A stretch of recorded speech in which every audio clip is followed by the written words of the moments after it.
Hello guys, in this video I will show you how to create professional Facebook store ads. But first of all, I just want to mention, please don't forget to subscribe to my channel for a chance to win a new MacBook Pro. So let's jump into it. First, open Canva, then go to the social media tab, and here you will have three sections: the popular, the Instagram, and the Facebook section. Now go to the Facebook section because now we are creating Facebook shop ads. Then scroll down on this page and you will see on the right side in the second row the Facebook shop ads title. Now tap on it, and when you tap on it, it is going to create for you a file which has the exact ratio and file type as a Facebook ad needs to be.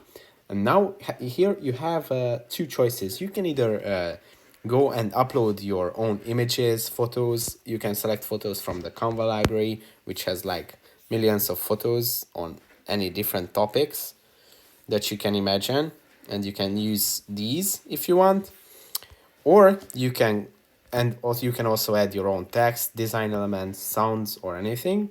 But you can also go and use one of the professional Canva templates, which are all created by professional designers.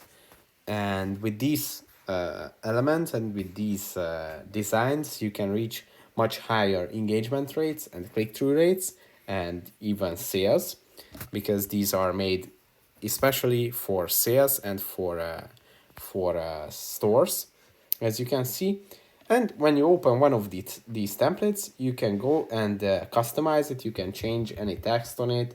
You can even change colors. You can change the design elements that are placed in the design. So you can customize it to the fullest and you can make it your own, but also keeping the professional design of it. So that's it for this video. I hope it was helpful for you. If it was, please consider subscribing and see you in the next one.